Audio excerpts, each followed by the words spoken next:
Good evening, ladies and gentlemen, and, well, one of the big ones, ladies and gentlemen, the subject of autism.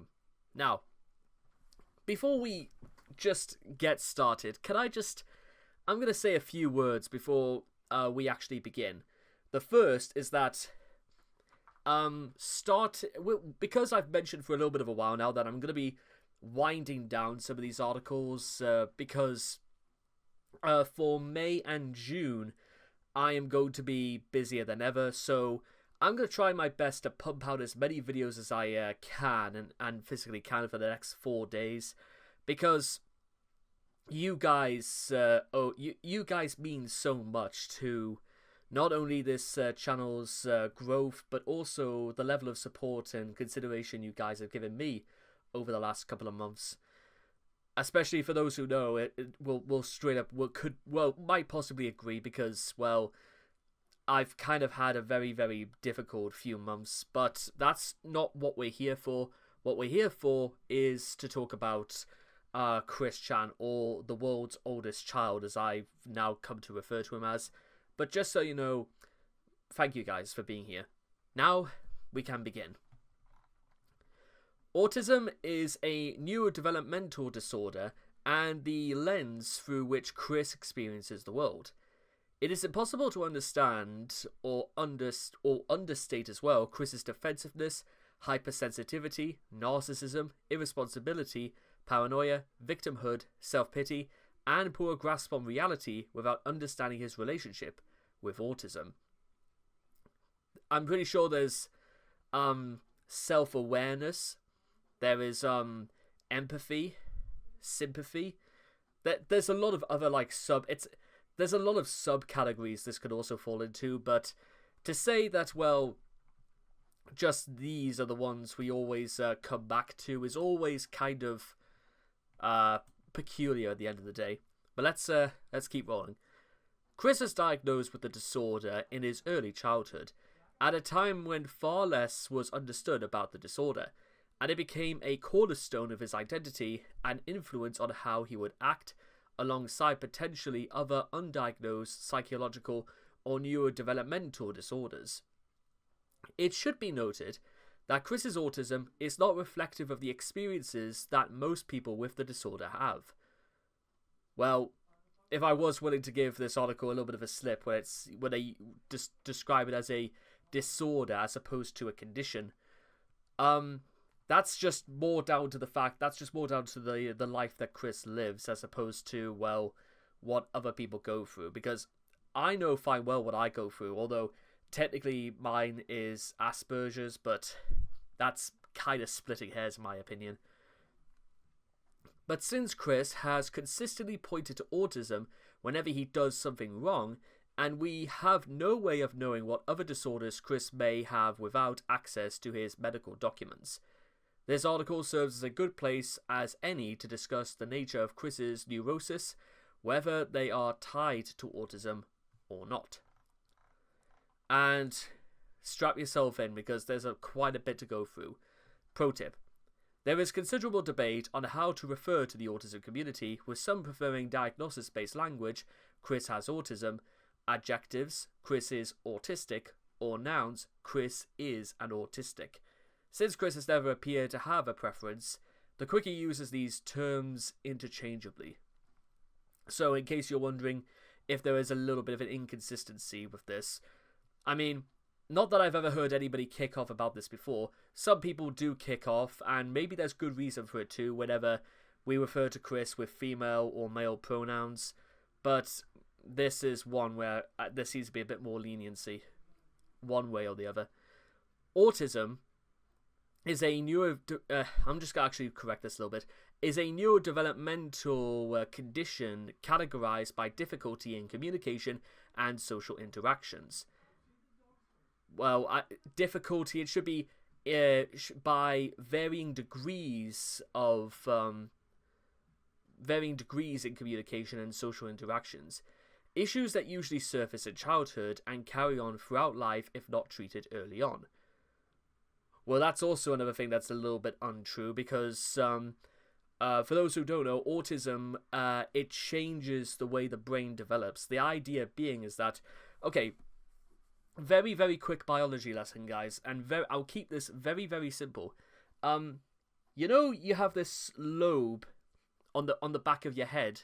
You might be able to feel it now. It's just kind of where the vertebra ends in your neck, and it's sort of, you can sort of feel a little bit. It's kind of like it's just a lobe between two crevices in the back of your neck.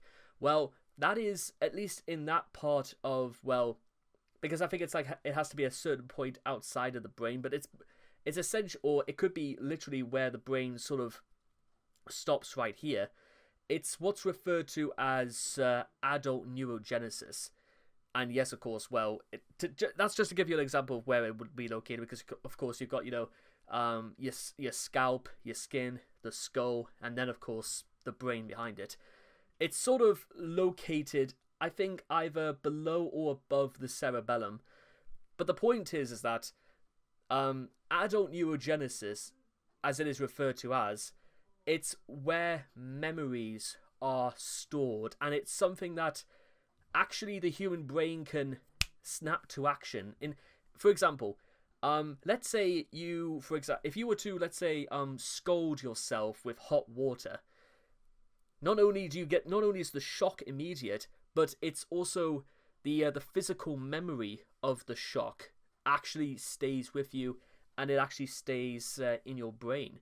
The idea being is that you see hot water again, and you can do several unconscious mental calculations, and you know fine well not to scold yourself.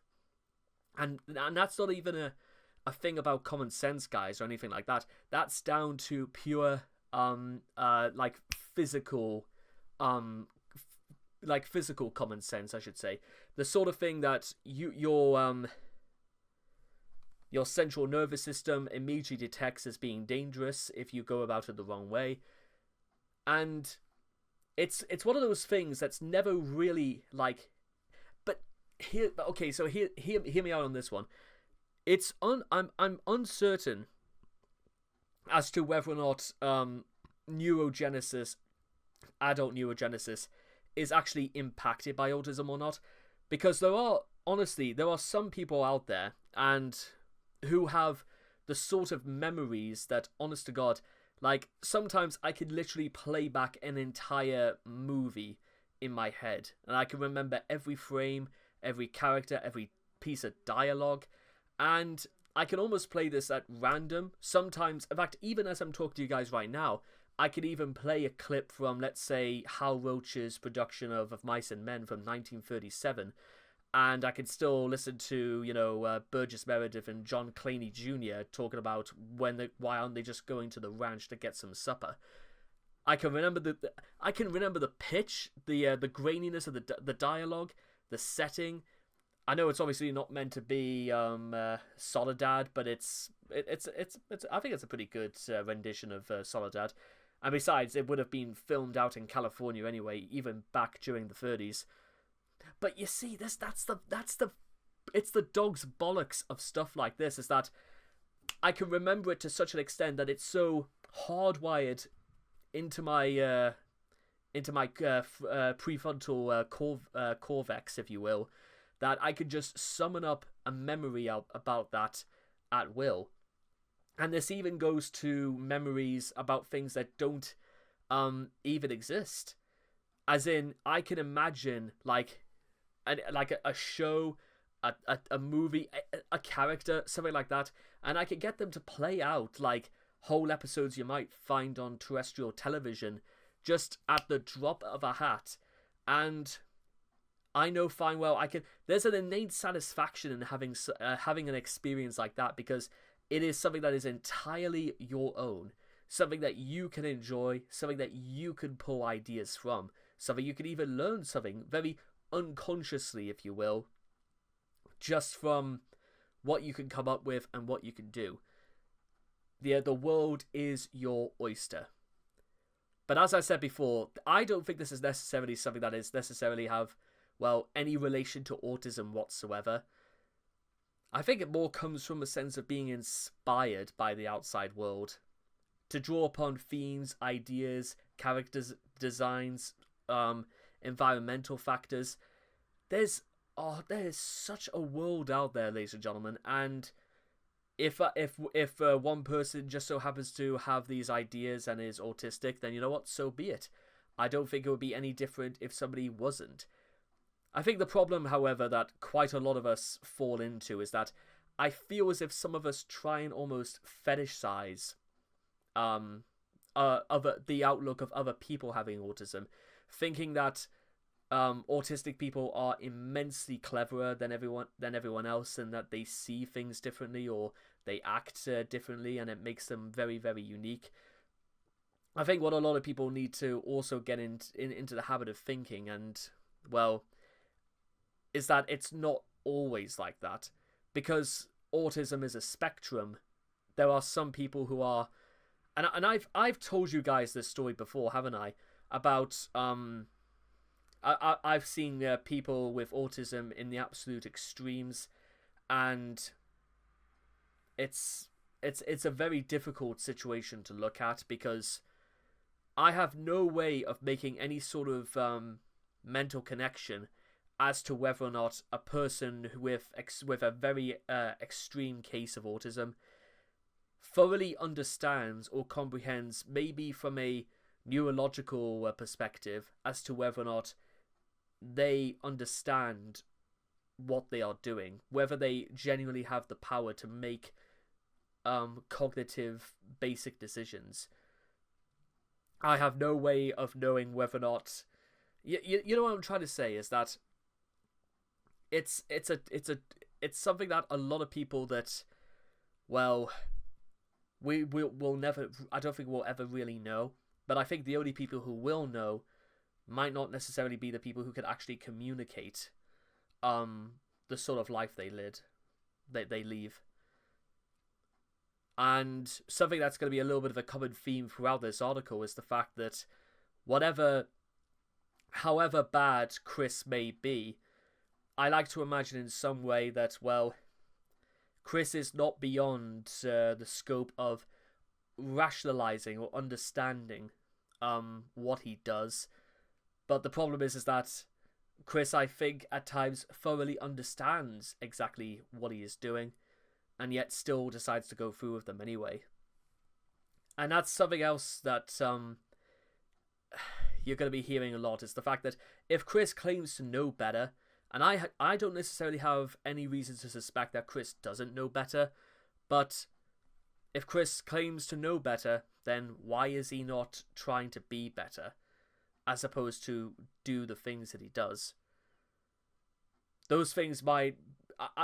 there are a lot more complicated sides to that, but, well, let's traverse, shall we?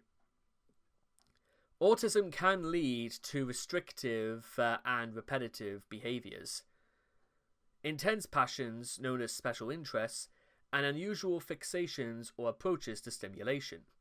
No two people with autism are exactly the same, and many common autism traits can even contradict each other, i.e. no eye contact versus intense eye contact. Autism is traditionally associated with either intellectual disability or above average intelligence, or both in the case of savants. But most autistic people carry average intelligence.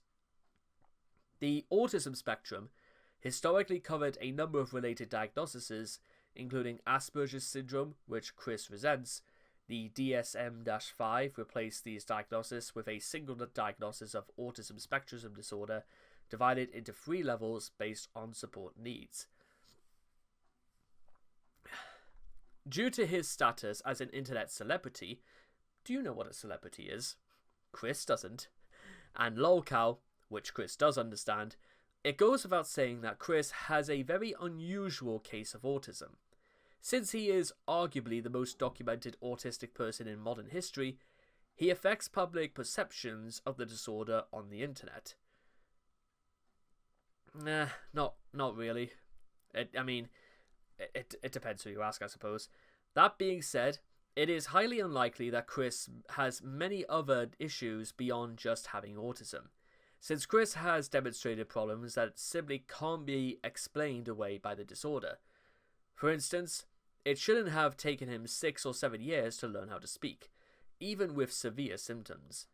Meanwhile, his severe delusions that spiraled later in life demonstrate signs of a schizoaffective disorder, without a proper medical diagnosis.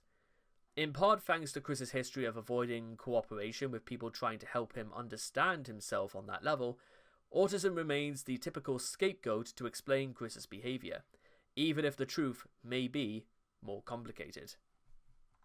Chris has built much of his identity around his high-functioning autism. His terror of being associated with severely autistic people causes him to be overly eager to prove his basic competence and cite his success in primary and secondary education. At the same time, his pride from accomplishing these things in spite of his disability has conditioned him to demand outrageous praise for the slightest efforts and infinite patience for his gravest errors. Moreover, Chris's belief that the entire Greene County Board of Education continues to irrationally persecute him for his autism has left him suspicious of opposing points of view, and resolute the anti-autistic prejudice is the reason for any of his setbacks. The angst he has over his unsatisfactory graduation is made manifest in his webcomic as one of the work's key villains. Chris not only seems to think that having autism imbues him with a special significance, but also feels that his autism is completely different from that of literally every other person in the world who has autism. Which, while totally not wrong, is a gross oversimplification of the disorder's special nature. Chris feels he is naturally better than everyone else, and often talks down to people who display knowledge or experience of subjects he is unfamiliar with. During his conversation with Casey's father, Chris downplayed Casey's knowledge of biology and healthcare despite being proven wrong mere minutes before in a debate over the genetics of autism. At the same time, Chris believes he is not responsible for the majority of his mistakes. By being autistic, Chris rationalizes that it is wholly the fault of autism if he makes poor decisions. Chris's symptoms. A 2004 psychiatric evaluation confirms that Chris has autistic disorder. Though his original childhood diagnosis papers are presumably lost forever, Chris was diagnosed by actual specialists, not armchair psychologists.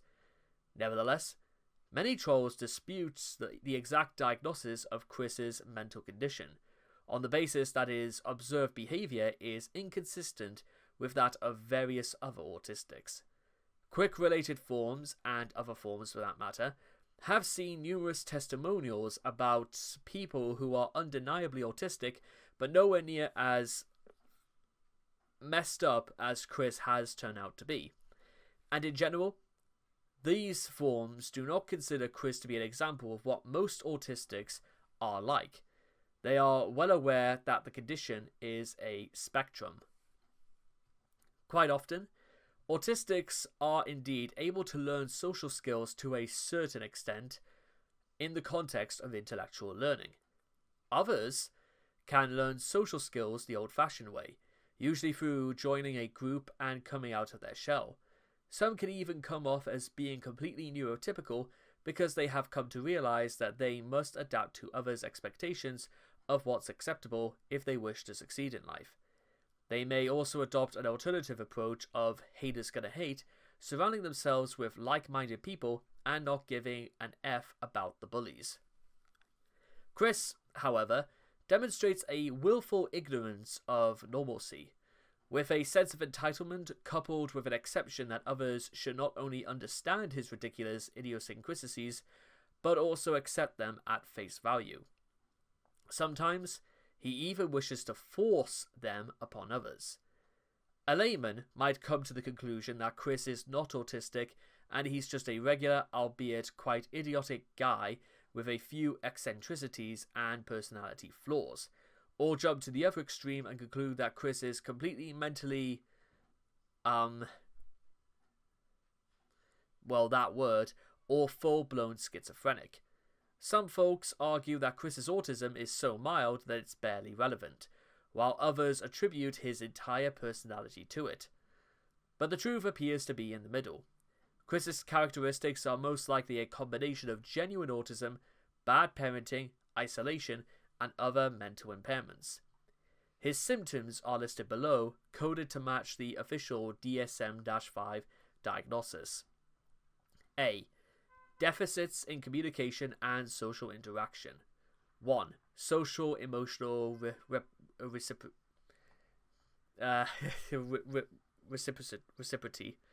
Chris struggles with social emotional reciprocity, the two-way understanding required for successful social interaction. Understanding others' intentions. Chris has difficulty gauging others' thoughts, feelings, ideas, and intentions. He doesn't always understand that these might be different than his own, or how to predict these behaviors. In an email between Clyde Cash and him, he sent Clyde a link to a video he made of himself destroying his own PlayStation 3. He destroyed his PS3 under the egregiously mistaken impression that he'd be given $9,001 for it, which is in itself an indicator of his fundamental inability to gauge others' actual intents and future behavior. He filmed himself doing it specifically to prove to Clyde, who wasn't present for the destruction, that it happened according to the video's objective portrayal. However, he added that if Clyde showed the video to anyone Chris didn't mean to see it without paying him the money, it can be considered Clyde's word alone, possible movie editing and actors, and not fact, as though the video would have any less evidential weight on others if he denied to them what he rightfully claimed to Clyde, that it showed with enough certitude that he would give him thousands of dollars because of its being shown. Chris places disproportional importance on literal statements. Chris acted as though he could convince others of a fact contrary to videographic evidence simply by stating it.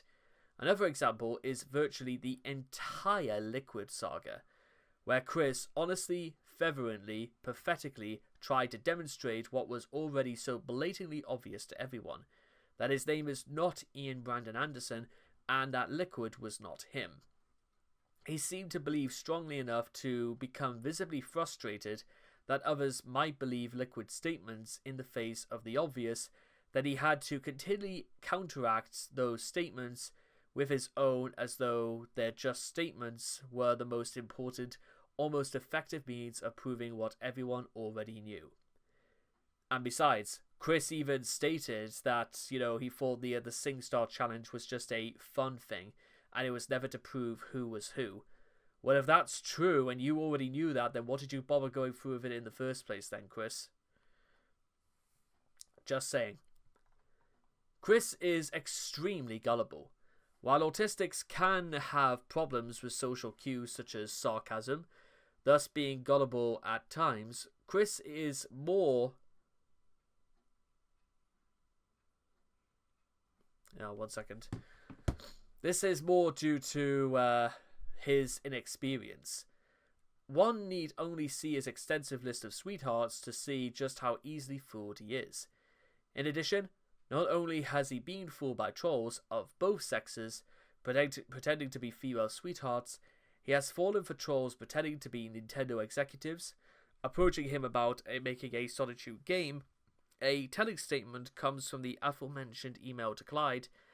Even if you upload the video yourself, it can be considered your word alone, emphasis added, and Chris might operate on the assumption that if a thing can be true, it's always reasonable to behave as though it is true no matter how slight the chance and no matter how much more likely it is to be false. Empathy and sympathy. Chris shows, well, they obviously don't seem to be getting along with each other today. Chris shows very little empathy and concern for others.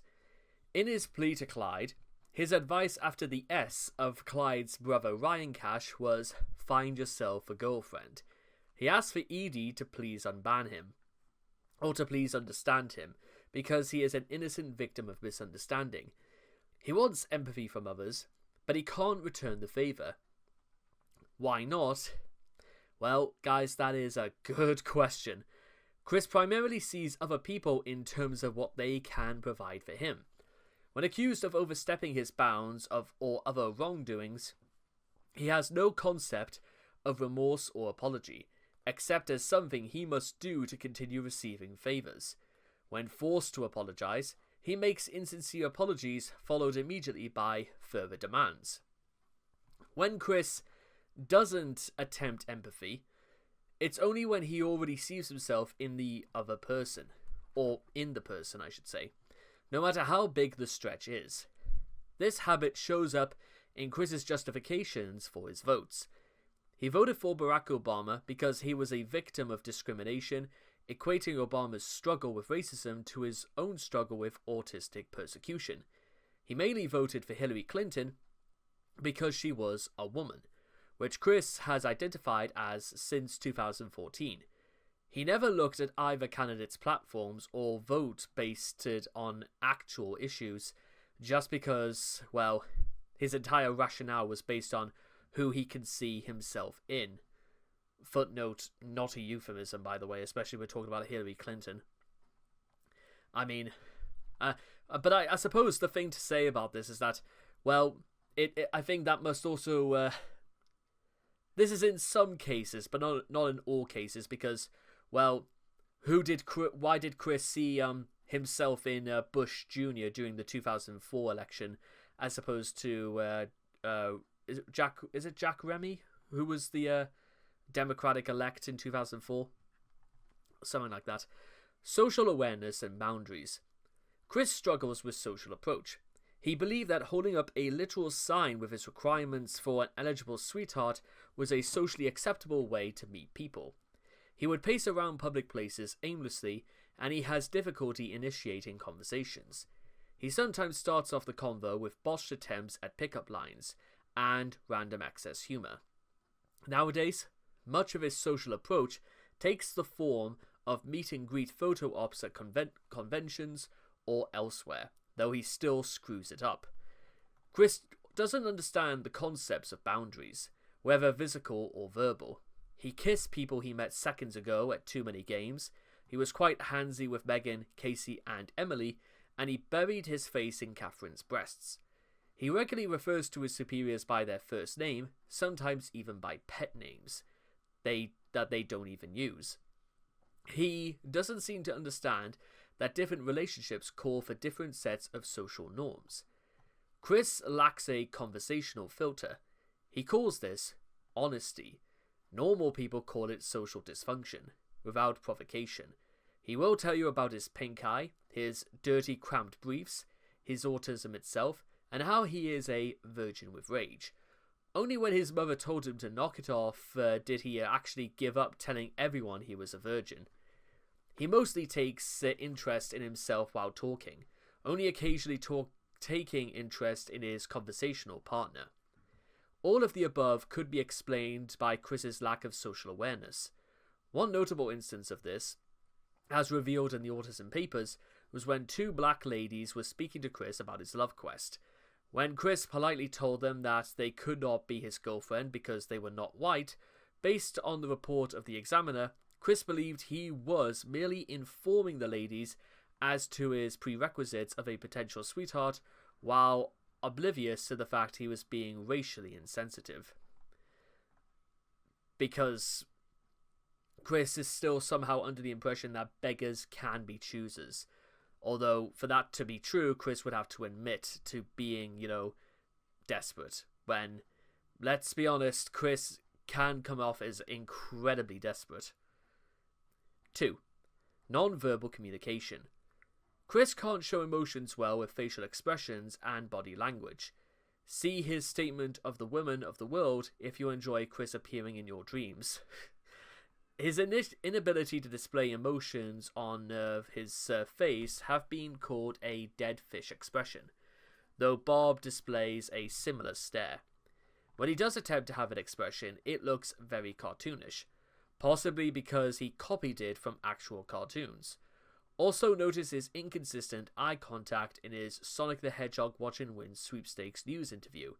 He typically speaks in a monotone, and his attempts to sound expressive, see Quick's message for Ivy, Hi Ivy, I love you, I can't stop thinking about you. Yeah, as you could say, good morning, or Asa could say, good night. I mean, the only thing missing is literally the theme from Psycho being played in the background, and yeah, that forget appearing in my dreams, that's going to appear in every waking moment that I stay awake. Oh dear. Come off as creepy and unnatural. His incompetency with emotional display extends to his art and comics as well.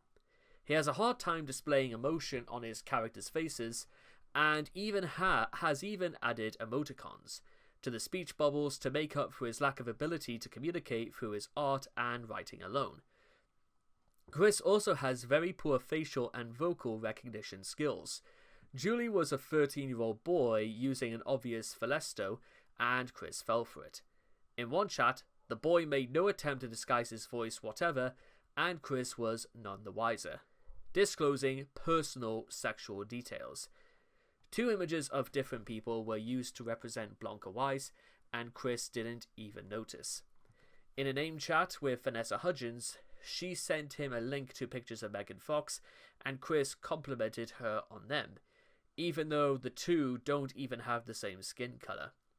He also didn't realize that Emily and Kim were the same person, even though their voices and laughs were obviously identical. Chris is inconsistent with his self-portraits and drawings of other people, relying more on color schemes and cosmetics, hair, clothing choices, etc., than on facial features to distinguish them apart.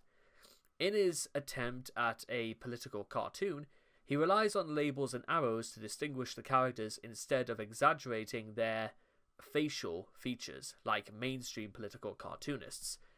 He also depicts Obama in a traditional African cap he seldom wears. Terrific stuff, Chris. That was fantastic. What in the world? 3. Interpersonal relationships. Chris's social dysfunction has caused him trouble with developing and maintaining relationships, platonic or romantic. Many non-autistics have the same problem, but Chris is particularly inept at socializing. Chris's earliest friend, Sarah Hammer, was more of a bully than a friend. She locked him in a crawl space of her house and tried convincing him to eat the berries of a honeysuckle, which can induce diarrhea. His high school gal pals were hired help by Bob and the principal. They arranged a deal where they were paid to hang out with Chris. He rarely hung out with them outside school hours, except on his 18th birthday and at prom. Chris had very few friends as an adult. He loses friends regularly, manages to get banned from his favorite hangouts, and has no contact with any of his beloved high school gal pals. He did have a circle of adult friends who played Pokemon with him, but he lost contact with them once he switched his focus to imaginary friends. Despite this, Chris's social life was robust in comparison with his love life. Chris is in his 40s and he hasn't had a serious romantic relationship or any consensual contact with the opposite sex, aside from a prostitute and his own mother, though whether the latter was completely consensual remains questionable, probably to the very ends of the earth. We'll never know for certain. Or same sex for that matter. His foray into online dating was a failure, and every one of his sweethearts was either just a friend or a troll. He viewed his desperate search as a love quest, a saga that began on his 21st birthday, and only ended when he got into a polyamorous marriage with his OCs. Chris is also estranged from his family outside his parents. Chris's half-brother Cole Smithy has blocked him on social media. He has little contact with his other half-brother David, and knows even less of his half-sister Carol. As with many autistics, Chris does manage to have good relationships with animals, whether they are real or fake. Animals are more direct and don't have as complex of social rituals as humans. Animals also serve as a social lubricant for people on the spectrum. Anyone who knows anything about Temple Grandin can back this up. I don't know about Temple Grandin, but I'm gonna I don't know. I know I know of him, but I don't know anything else for that matter. B. Chris's restricted and repetitive behaviors. To receive an autism diagnosis, the DSM-5 requires restricted and repetitive behaviors in at least 2 of the following 4 categories. Chris meets all of them. Examples are given down below. 1. Movements and speech. Chris often exhibits echolia, which means he constantly repeats phrases from his favourite TV shows, movies, and video games, regardless of whether they fit the current situation. In some instances, he calls this humour. He tends to use syllogistic neologisms, that is, he creates new words that only he himself understands and expects other people to comprehend them. He uses the same terms and exact phrases frequently. Many articles on this wiki have been written to explain the resulting quickisms. Autism is also linked to speech impediments. Chris has trouble with articulation and often slurs words together like Encyclopedia Dramatica Piaz and Christ Weston Chandler. He frequently stutters, clutters his words, and speaks in a higher pitched register. Chris's unusual mannerisms are another sign. He rocks back and forth, dubbed the autistic shuffle, especially when stressed. He uses the same gestures repeatedly, such as his stress sigh, the claw of fail, and the infamous dramatic glasses removal. He feels the need to refer to people by their full names, plainly visible when he talks about himself, Clyde Cash or Adam Stackhouse.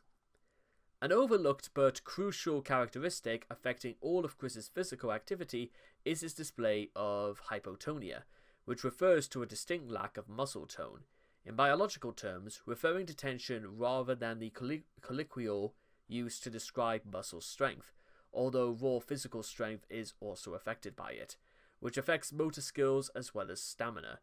Chris is not only very clumsy, he shows abnormally low muscle strength and gets tired quickly even by simply shuffling around for a couple of minutes, which cannot be entirely explained by his lack of physical exercise. Wherever Chris is shown sitting, he is spread around like a rag doll, hanging limply, as his muscles cannot support his entire body properly. 2. Insistence on sameness. One of the biggest symptoms of autism Chris displays in his fear of and resistance to change, well beyond the point that it could be even related to autism. Chris is reluctant to get or even look for a job as he has only worked 4 months in his entire life, never came close to moving out until he was absolutely forced to, has a very hard time selling or giving up his toys or shirts, has never stuck to a diet and exercise program, doesn't try new ways to attract women, and has a very hard time coping with his banishment from his favourite hangout spots.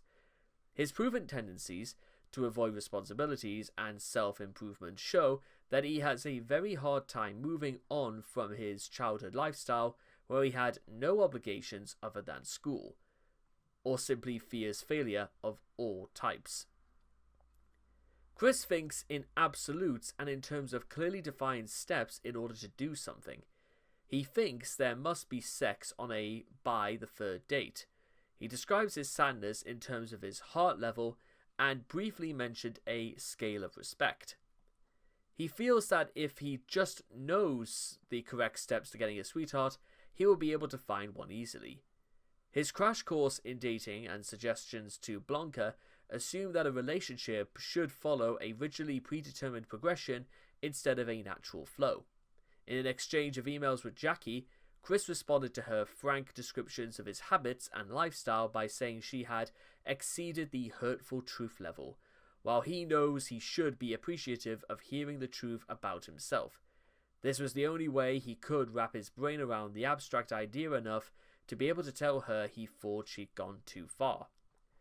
Some autistic people follow rules so strictly that it's bordering OCD.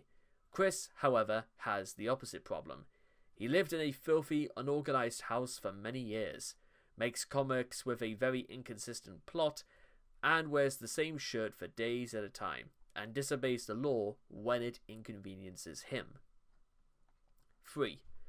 Fixations and special interests. Chris has an extremely narrow range of interests. He seems to only give a damn about video games, cartoons, prowling for his next sweetheart, his initials, and Sonichu. So much to the point where he practically places him somewhere in everything he creates. He often wishes to combine two interests. Unnatural relationships with inanimate objects are also a sign of autism. Chris has evident obsessions with his medallion, his game consoles, and any number of other items that clutter up his room. Since autistics have difficulty maintaining relationships with people, they often end up becoming emotionally dependent on objects, though this symptom is seen much more in autistic children. Hence why you may have been a little bit confused, if you will, as to why I referred to Chris earlier as, well, the world's oldest child, because, well, that's kind of how a lot of people also have looked at Chris over the years. Chris is a 4-year-old child inside a 43-year-old man's body. Anyways, although he does not demonstrate any competency with them, Chris has a fixation on numbers and statistics that would generally be irrelevant to others. He describes measures in concrete terms, example 5 miles away from the city instead of outside the city, and has a particular obsession with times and dates, time-stamping nearly every scene in a comic and giving his characters birthdays and middle ages that have no relevancy to the plot, unless it becomes convenient to age up the characters. Needless to say, Chris's tendency to blurt out exact dates and times, assuming he's not talking out of his ass, has made the job of the quickie chronologists much easier. On the other hand, his haphazard treatment of dates and times in the comic has led to countless continuity errors. But let's not go into the pretense that Sonichu is high art as well. But anyways, Chris's fixations also manifest as brand loyalty. Chris has been loyal to Nintendo, Sega, and Sony, to the exclusion of Microsoft. He's loyal to McDonald's and dislikes Burger King. He felt that Harry Potter was a threat to Pokemon. His brand loyalty went beyond simple preferences and extended to actual obsessions and hatreds. He'd type up Axe and Walmart in videos. He blindly trusts advertisements and even include ads of his own in the comics. Chris's transgender identity is yet another fixation. According to psychologist Ken Zucker, trans folks are more likely to be autistic than the general population. The link is caused by, among other traits, autistic's tendency to fixate on issues. In this case, gender. Many autistic males, including Chris, also have qualities that can be considered effeminate, such as passiveness, since they may have less social awareness. They may behave in ways that can be considered atypical for either sex and display less regard for gender roles. Chris and many other autistics perceive their quirks as being female in male body, or vice versa, and assume that they will fit in better as their desired sex. His fixation showed itself strongly when Sega changed Sonic's arms from tan to blue.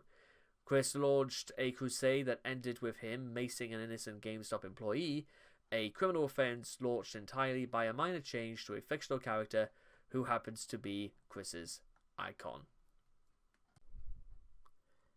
4. Sensory processing. Autism affects how the brain interprets the senses. Chris is often either hypo or hypersensitive to sensory stimulation. Chris often wears his accessories and medallions over the top of his clothing to avoid skin contact with metals and plastics. This is evident in the way in which Chris wears his watch over the cuff of his sleeve and wraps his medallion through the collar of his shirt. Most obvious, however, is his wrist warmer, which he places on the chain of his medallion. Chris has stated that, "It is a part of my necklace. It's a Wilson wrist warmer I use to cover the discomfort of the number of links back there." Loud sounds also bother Chris. He skipped pep rallies in high school and has expressed hesitation about visiting bars because of the noise. He is also likely to have taste-related sensory issues. Given that he has a bland and unhealthy diet, as well as a hatred for pickles, a strong-tasting food, which long predates the term's infamous usages to refer to male genitalia. Sensory dysfunction isn't limited to the 5 external senses. It extends to internal hidden senses, such as balance, body position, hunger, thirst, time, gag reflex, and internal body pressure, such as when one has to use the facilities. The severity of Chris's autism. Informally, autism may be subdivided into separate classifications based on the intelligence and degree of function the autistic individual possesses. For a general idea, this crude scale could have levels of high functioning, medium functioning, and low functioning. Chris has latched onto this concept and will frequently qualify his condition, saying he has high functioning autism or HFA. Generally, HFA is loosely defined as the ability to live in the mainstream world as opposed to being institutionalized, having near normal comprehension, demonstrating fluent speech, and possessing average or above average intellect. This presents Christian with an easy scapegoat and alibi. He cannot be blamed for his own failures because he has autism. But he does not accept treatment or advice for his medium or low level autistic traits because he's high functioning and therefore nearly normal.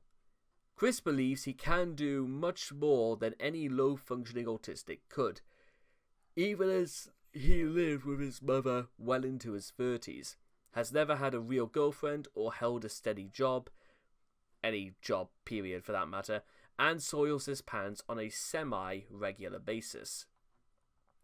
Trolls have often noted that the high-functioning qualifier is not a clinical diagnosis and is not recognized by the DSM-4 TR or the ICD-10. This usually goes hand in hand with questioning the severity and or diagnosis of Chris's impairment, if not outright calling him a liar. However, the Chandlers didn't make the HFA label up, and compared to autistics who can barely speak and just walk in circles all day, Chris is relatively close to the neurotypical. He can talk, drive, write, and draw, even if he's not the best at any of these things. A major argument against the HFA label is that Chris himself allegedly stopped speaking at the age of 1 and didn't speak again until he was 7. This is a major language delay, and he would have been considered low functioning at the time. This is especially relevant since Chris was diagnosed in the 80s, and the HFA/Asperger's was only recognized in the English-speaking world in the 1990s.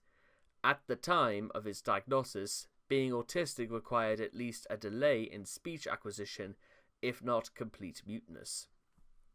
The newer DSM-5 does not split autism into different levels of severity based on the amount of support needed. The new term for high-functioning autism is Autism Spectrum Disorder Level 1. Often submitted requiring support, Chris is most likely on the lower functioning end of Level 1.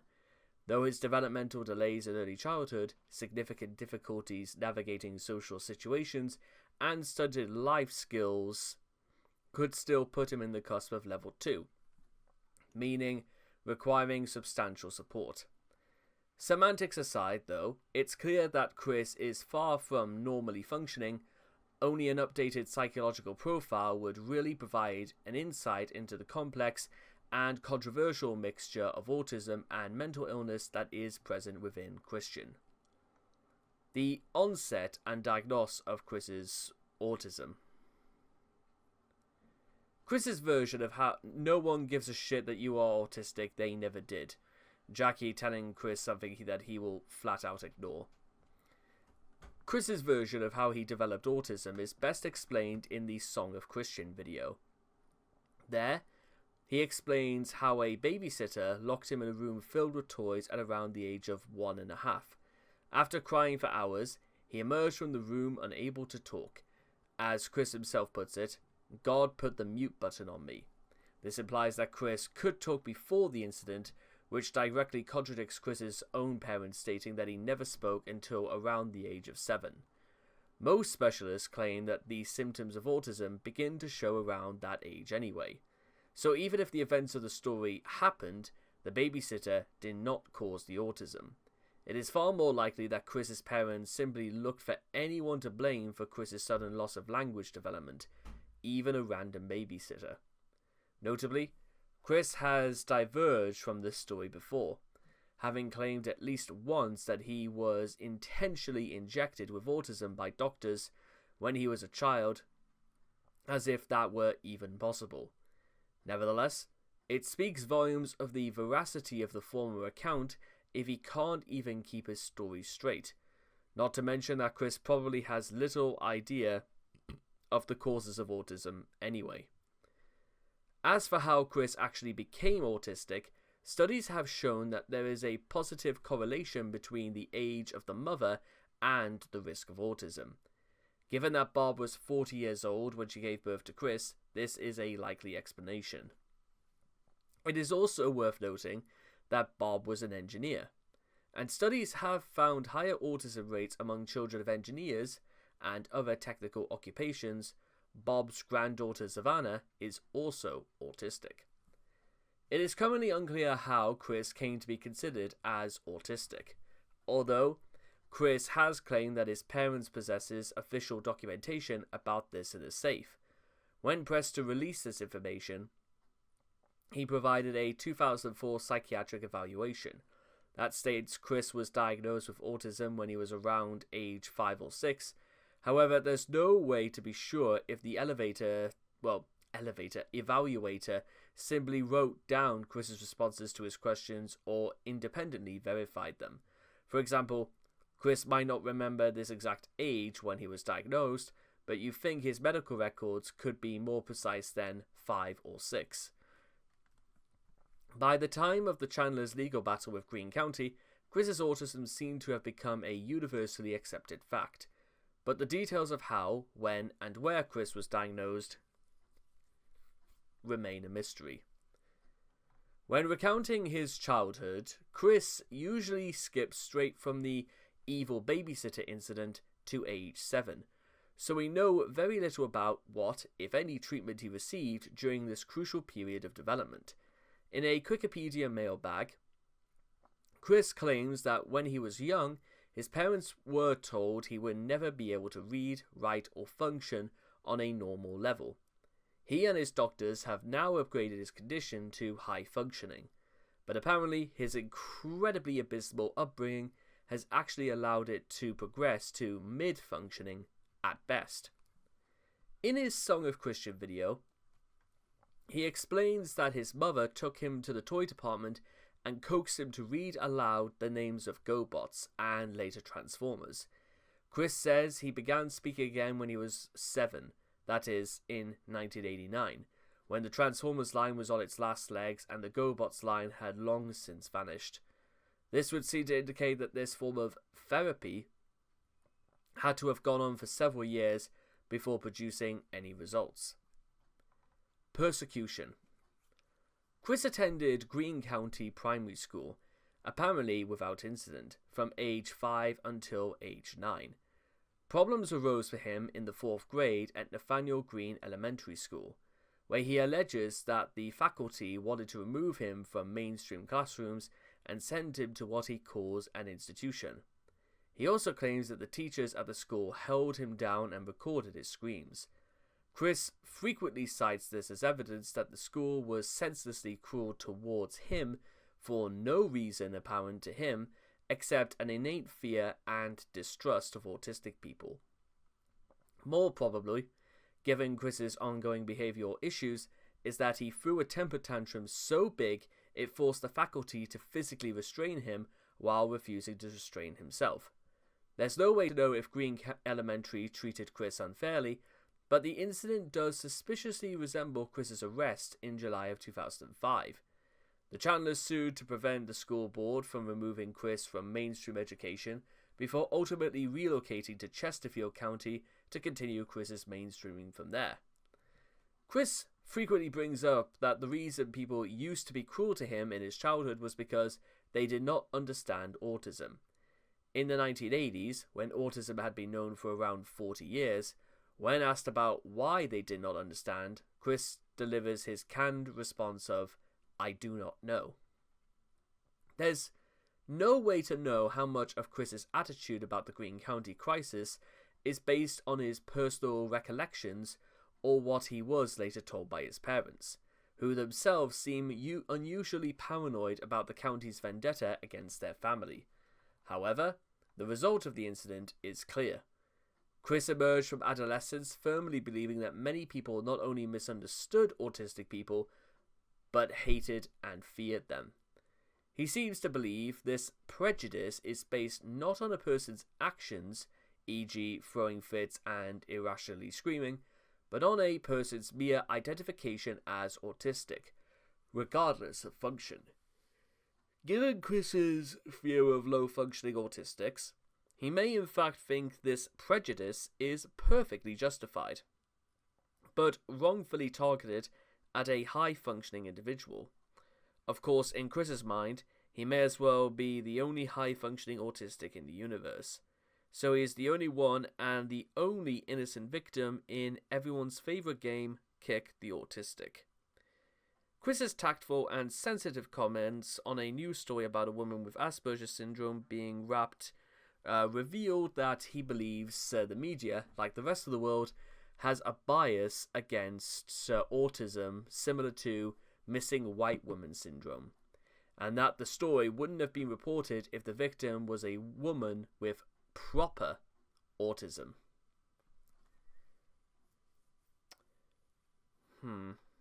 Chris's misconceptions about autism. It's not clear that Chris has any understanding of what previously autism is, except that A, he has it, B, it's a bad thing, and C, he's a brave little boy for living with it. His song, Autism, sums up his attitudes about the disorder.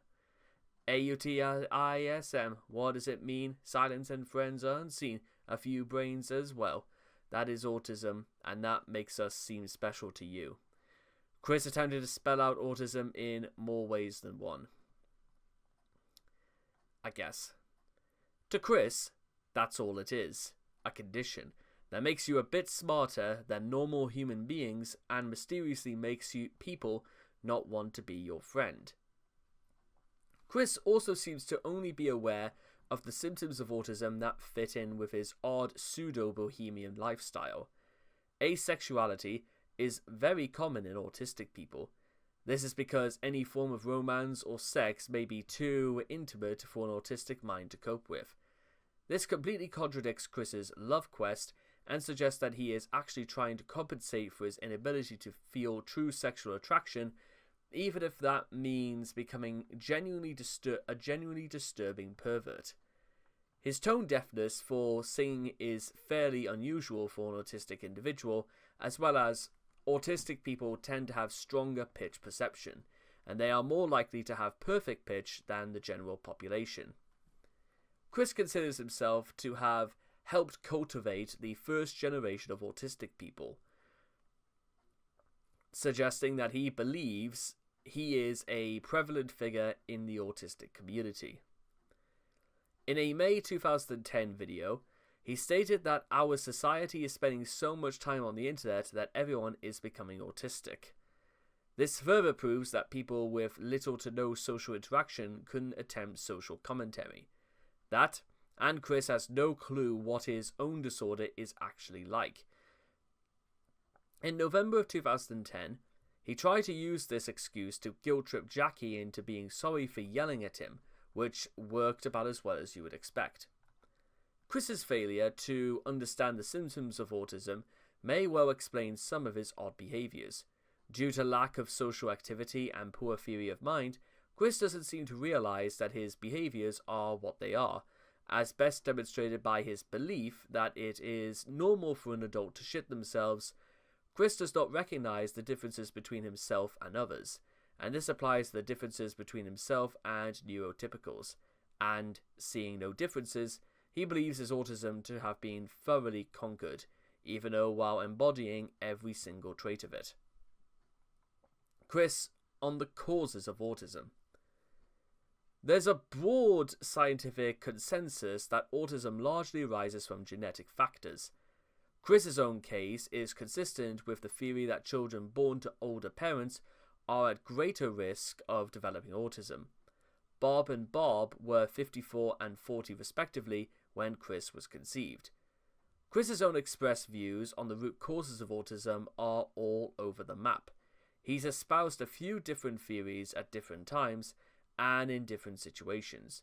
His oldest theory, dating back to the Song of Christian in the late 90s, is that the abusive babysitter was responsible for his condition. In his arguments with Clyde Cash in early 2009, he said that, scientifically speaking, autism has possibly come from a drug, or otherwise it may possibly be genetic, and that the babysitter incident merely brought out the curse that was buried within me. Well, explaining the condition to Matt Devoria late in the fall of 2009, Chris insisted that autism has no genetic factors. In that instance, however, he had an obvious agenda. He hoped to convince Matt that any children he fathered with Matt's daughter Casey wouldn't mind up inheriting his condition. Because of this, it's difficult to say exactly how sincere he happened to be at that moment. To muddle the issue even further, in mailbag number 12, Chris blamed the cause of autism on a shot the doctors optionally give to the child after birth, apparently in reference to the highly disputed urban myth alleging that childhood vaccinations lead to autism. It's not likely that Chris even has much of an awareness of the facts and assertions of said myth, and was probably looking for a throwaway excuse to deny any hereditary factors. In a video in 2010, Chris said that the internet made people autistic, likely confusing the hyperbolic claim that made jokingly to the effect that I'm going to read that again. Likely confusing the hyperbolic claim often made jokingly to that effect with fact. Ironically, Chris's excessive use of the internet in place of human interaction has probably done more to exacerbate his symptoms than almost anything else. In his autism tutorial from early 2011, Chris slewed back toward a more mainstream view, discussing the genetic factors behind autism and complaining about how his parents conceived him late in life. He also, however, warned viewers that smoking, drinking, or exposure to car exhaust would cause dangerous genetic damage that might result in autistic children. Chris versus Asperger syndrome. Chris is easily outraged by any attempt to associate or confuse autism, high functioning or otherwise, with Asperger syndrome, a similar condition now considered by many experts to overlap with HFA on the autistic spectrum. In fact, Asperger syndrome was eliminated and replaced with Autism Spectrum Disorder Level 1. In the new DSM-V, making both the condition and high-functioning autism one and the same, at times Chris has stated that he dislikes Asperger syndrome because sufferers of the disorder supposedly steal sympathy away from autism awareness. He has also claimed that the name is too close to Asperger or Asperger for his taste. It's an American thing, you see. In the early days of the Wikipedia mailbag, asking Chris about Asperger syndrome was the most effective way to troll him. This culminated in the creation of Asperchew. In the present, Chris simply hates Asperger syndrome because it reminds him of how angry he got the last time someone brought it up. In other words, a completely unjustifiable opinion.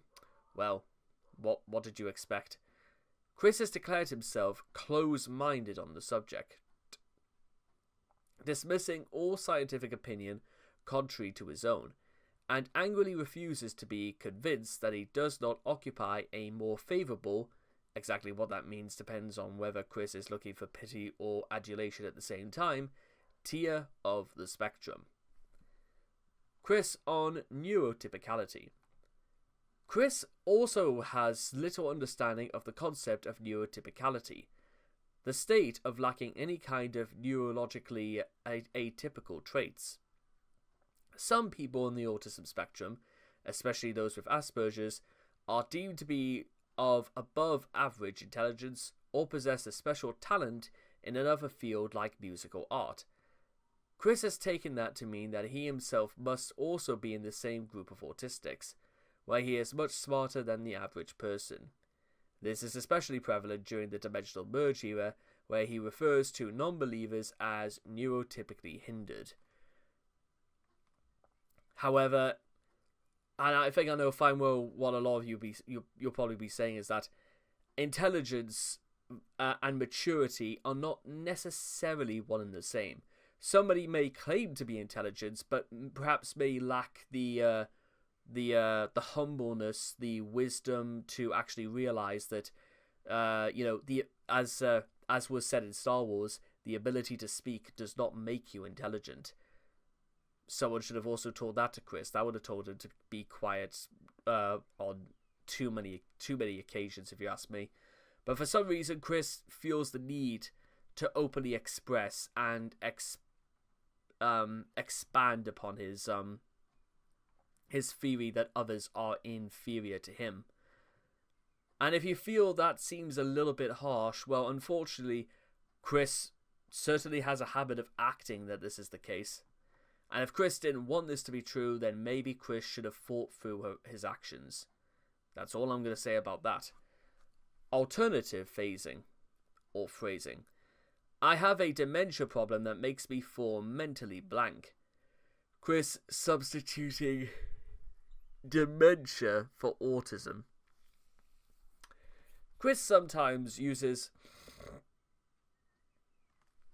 alternative ways to describe his autism, such as when he hears a new phrase, inapplicable as it may be, and tries to shoehorn it into use. This was seen during April of 2017, when Chris attended caregiving classes in order to help out his mother around the house. During the class, Chris has learned of the term dementia, mistakenly believing it to be an umbrella term for mental conditions in general. Chris applied the term to himself in reference to his autism disorder in video, and on Twitter, mid-month, Chris ceased misusing the word afterwards. Oh dear. More absurdly, when Chris learned of the fictional power the Avatar state from the animated series Avatar: The Last Airbender, he also tried applying it towards his autism disorder. In a tweet from January of 2021, he claimed that his zombie and robot-like state, such as when he was photographed at the game place, is an advanced form of the Avatar state. And as a long-term fan of the Avatar series, it's the sort of thing that just makes me want to bang my head against a brick wall. Really, Chris? Really? Chris on autism education. Chris is a firm believer in mainstream education for children with autism, a trait he doubtlessly picked up from his parents, who went to incredible lengths to keep him in mainstream classrooms throughout his school years. He had special education classes in addition to his mainstreaming coping skills classes during both middle and high school. When asked for his advice on how to raise an autistic child, Chris replied, "Most importantly, mainstream. Let your child be free to communicate and associate with the normal society. Special education is okay, but that will not do in the longest run." Later, for advice on how to succeed despite being afflicted with Asperger's, Chris's only response was, "My advice was to mainstream the child." During a video from April 2010, Chris read off a lengthy printout of autism-related information after quoting a passage about how the education of autistic children should be undertaken by trained professionals in specialized settings. Chris offered his own opinion, however. "As for me, though, I highly recommend mainstreaming them, letting them go through normal life. I mean, yeah, give them the special treatment while they're young, but you get them in elementary or middle school or high school, mainstreaming is the way to go."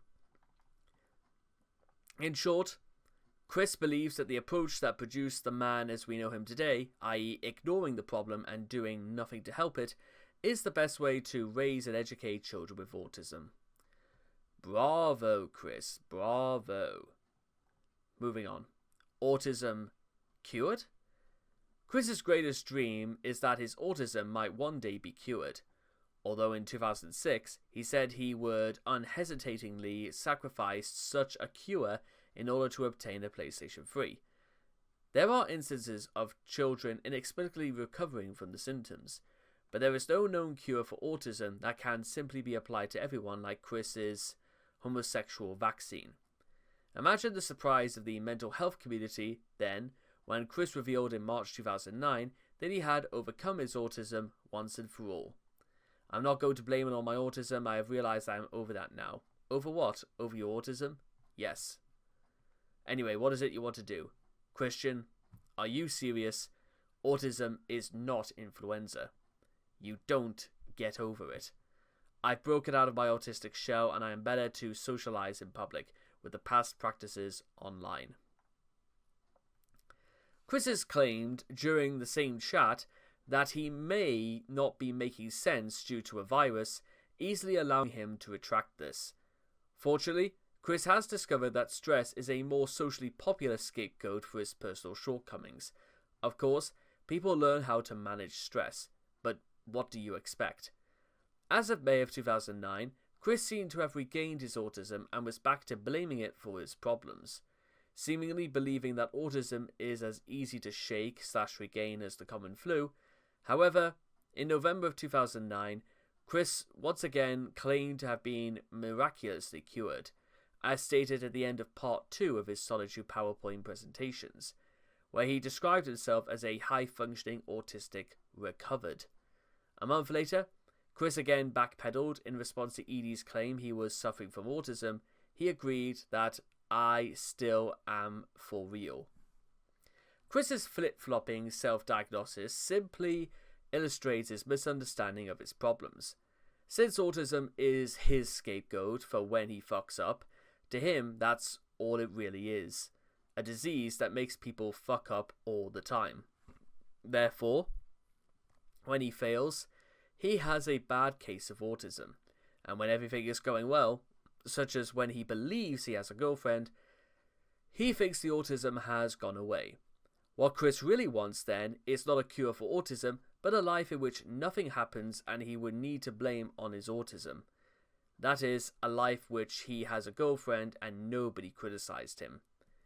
In June of 2016, he claimed to have cured his autism using binaural beats. He stated that the track made him think clearer and interact better with others. However, he has shown no improvement in the quality of his recent videos, and he would continue to make autism-related content in the future. The things that Chris has not blamed on his autism. Chris and other autistics. Listening to Chris go on about true and honest autistics, you might think he has some kind of misplaced sense of autistic solidarity, but this would merely be dumb.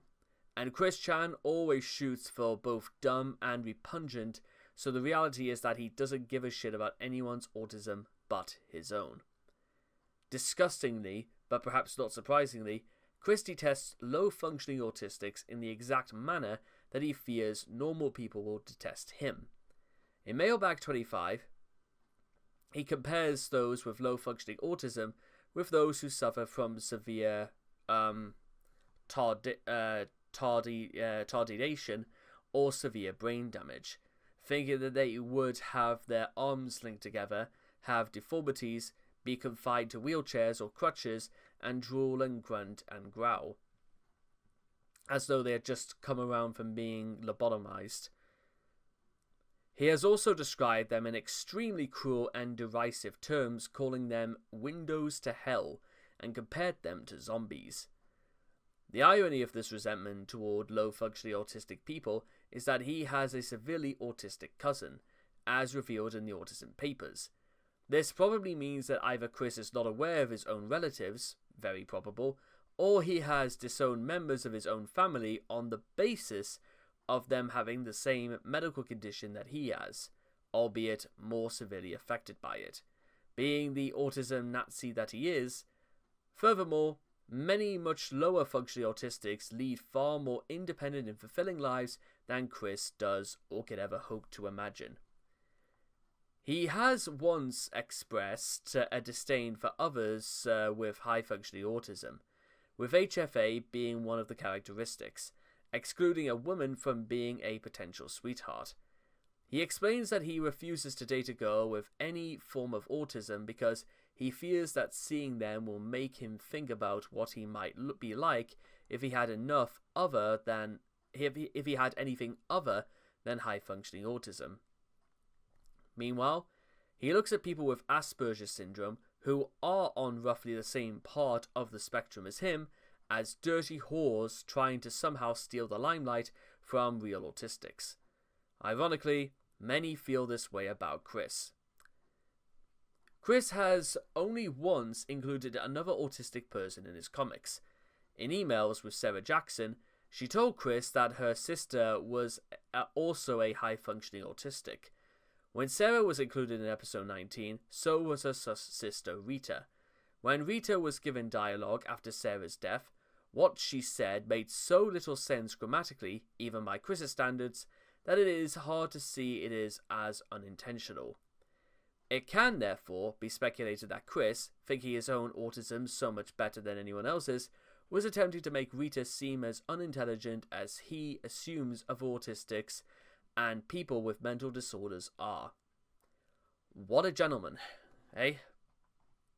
His stance on autistic people would seem to shift a little in 2011, with him further believing himself to be a spokesperson for autism.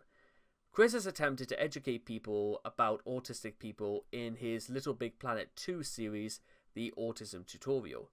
The second part of the series had Chris decreeing that all autistic people should man and woman up respectively in order to socialize with other people. In the extra part of the series, Chris slapped his representation of Hans Asperger out of the belief that he selfishly put his ill name with association with the disorder. Chris has also claimed that his long-time friend Anna McLaren is autistic. But it didn't really seem to make any difference because Chris still hung out with her anyway, so whether you want to say Chris is more than willing to be biased through one reason or another, you tell me. Because Chris is not particularly very consistent about literally anything, let's be honest. Other autistics and Chris. It should be noted that not all autistics are like Chris. Every person's experience with autism is different, and every autistic person has a different combination of symptoms, social skills, sensory issues, empathy, special interests, routines, repetitive, and restrictive behaviors, and more. A common analogy for this is that an autistic brain is a melting pot or soup of symptoms and behaviors. One person's soup might just be a bit salty but still good, as they might show a few symptoms but still live a happy life. Another person's soup may taste horrible without seasoning, as they might need some support to function day to day. It just so happens that Chris's soup is a disgusting mixture of sewage, Fanta, rotten eggs, and comeuppance, as he has an extremely unfortunate combination of symptoms and behaviours. Autism deferred disposition. And the court finds by clear and convincing evidence that the criminal conduct was caused by or had a direct and substantial relationship to the person's disorder or disability. In August of 2021, Chris was arrested for the charge of incest on his mother.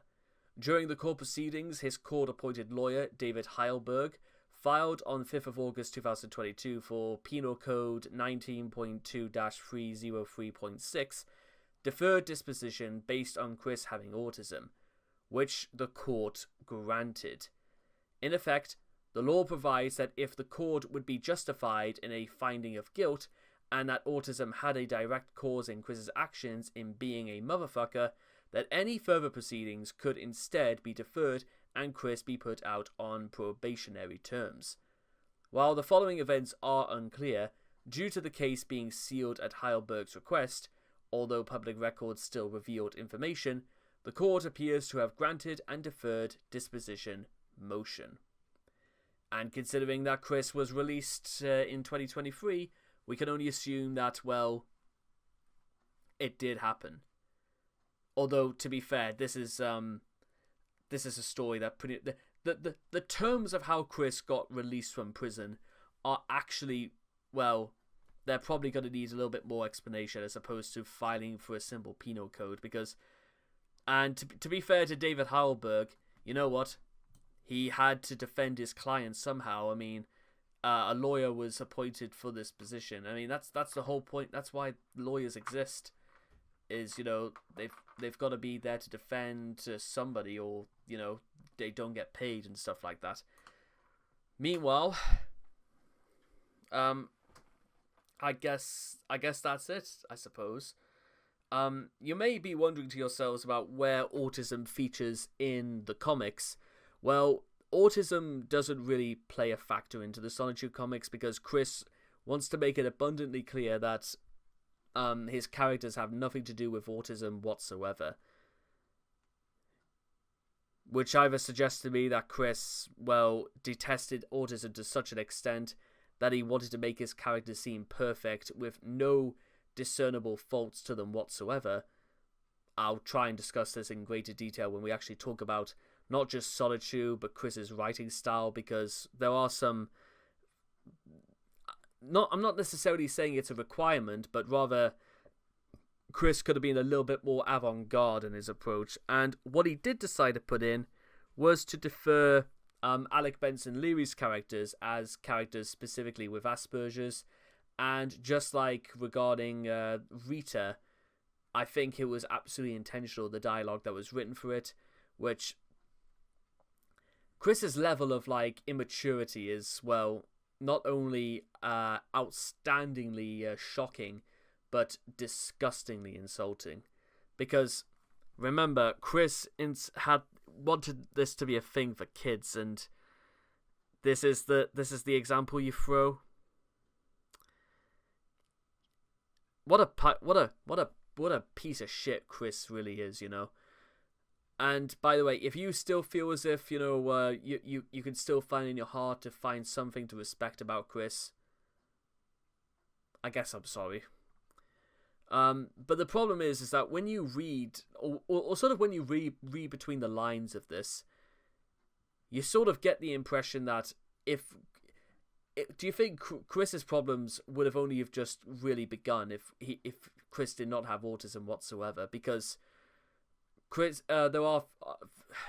narcissism can't be pinned on his autism. That is entirely on Chris's personality, and Chris is just, on the whole, too selfish, too materialistic, and extremely one-dimensional when it comes to just thinking about anything outside of his wants as opposed to needs. But with all that being said and done, well, if nothing else, it certainly makes me feel glad knowing that again, I can tell the difference, and there are plenty of people out there who more than anything, just know fine well to think before they act. And Chris has no such filter.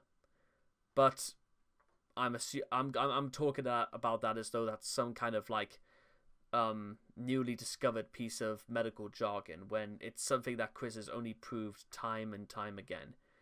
And with all that being said, I'll see all of you guys again next time. So take care, and bye-bye for now. Well, hello again. And just before each and every one of you leave, if I could just hold your attention for a few more seconds, and I want to show you very quickly my Patreon store.